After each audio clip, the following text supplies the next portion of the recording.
How much does it free up your guys when the interior defensive line is getting a push? Oh, I mean, pass rush isn't a single person. Pass rush, it's 4, it's 5 guys going, but talking within that 4-man front realm, everybody's got to work together. It's got to be a cohesive unit. You've got to get middle pocket push from the center, so then the guys on the outside, the quarterback stays back, and you got a chance to get edgy. You can be the best edge rusher in the world, but if a quarterback can slide down the middle of the pocket, you're never going to get there. Now, in vice versa, if those guys don't do a good job on the edge, right, then that middle push, sometimes if you do great on the edge, you can force that QB down into the middle push, right, and then they get the sack or they get the pressure, they get the effect on the QB. So you got to work in unison. We can't have 3 on one side and 1 on the other and let the QB just go out.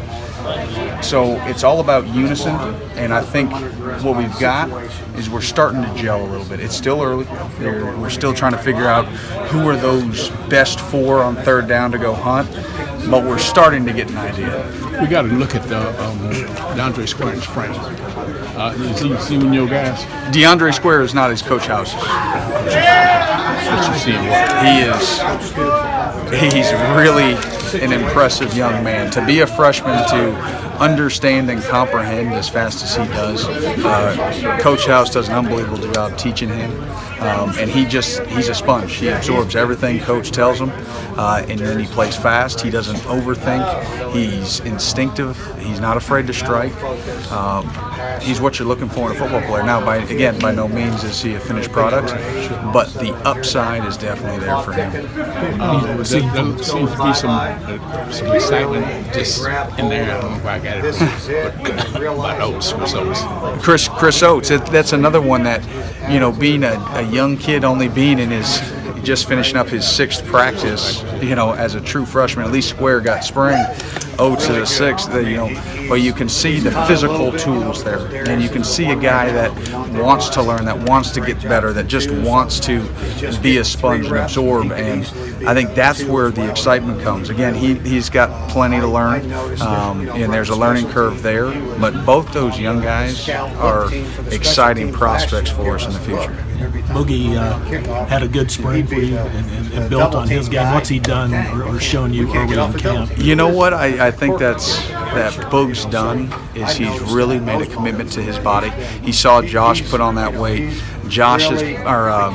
Boogie's put on several pounds. He's up in weight now, which is good. This is basically the highest he's played at, but he's running with the same speed. He's bending with the same bend, and still got his normal Boogie wiggle to him, which is good. So now you add girth to that game that he has, and now he can last in this league. And so again, excited with where he is. He's got things to improve on. We've talked about it. Again, just like we talked with added weight, you've got to condition even more because you can tend to wear down if you add that weight. I think both Josh and Boog are in good shape. Josh probably a little bit better shape than Boogie right now. I think because he's probably carried that weight longer. He's carried it through spring and then through summer, so he hasn't let it wear him down. But again, even Josh, he's got things to work on. I think the monkey jumped on him a little bit today here in practice 6. But again, we talked about this in the spring. He's gotten to the point where he can analyze himself, and he comes up to me and says, "Coach, I know that wasn't one of my best, but we'll get that thing fixed." And the fact that he can recognize that, and he can autocorrect, means we're making strides. What's the monkey? You said the monkey sort of jumped on you today. I just, from a conditioning standpoint, jumped on him. Not knowledge, not execution, but more just the conditioning. Today was the first time that it looked like, okay, that 260, got him a little bit winded. But that's also camp. I'm not just going to throw that all just because he's in weight. I mean, that's day 6 of camp. You come off and off. Everybody just assumes that's when you come off an off rest day that you're just going to be fired full spirit. Really, a lot of times it's the reverse. Is it kind of lets the soreness sit in, and you're even more sore when you wake up today, as opposed to just go all the time, and you just learn to push through it. but it's good. He'll push through that. He understands. He felt it. And tomorrow we'll have another good one. Josh said that maybe last year when all the spotlights started, people started talking about him as an NFL prospect, that he maybe didn't handle that the way that he wanted to.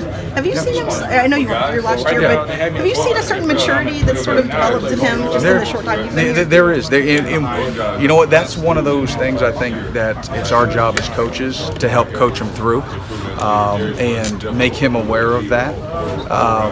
Just like any young man, you have your moments of it's hard not to, and you just need somebody to come bring you back down to earth. And he's done well with it.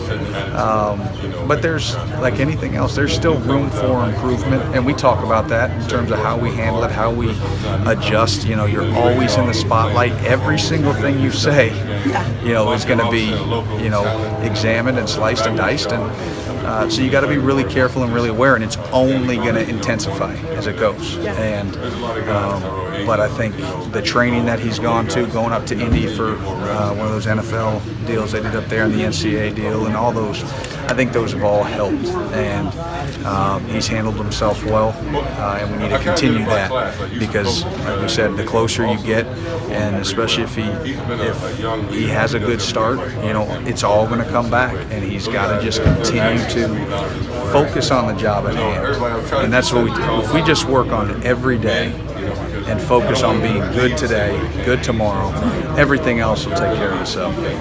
When Boogie's playing the way you think he can and to his potential, what does he bring to the table? What does that look like? If Boog is playing at the level that I think he can play, we're going to be a quality outside linebacker core. We're going to be a team that people can't just focus on Josh, because if Boogie gets singled up, he can make some people miss. He's got a knack for making plays, but he's got to do it on a consistent basis. But if we get to that level, like you ask, if he's playing on that consistent level, now I think it's going to free up some space for Josh too. They're going to be able to play off each other, because now they're not going to be able to just single or double Josh and single Boog. They're going to have to start thinking how they're going to manage protections.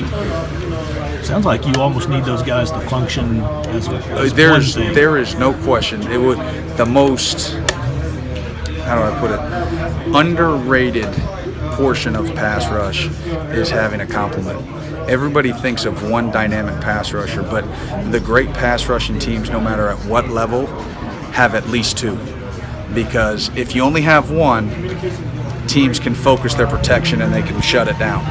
But if you have two, especially on opposite sides, now they've got decisions to make, and somebody's going to end up singled. Or if they're going to go max protection, then what we've done is we've alleviated the pressure there in the secondary in terms of what kind of routes they can run.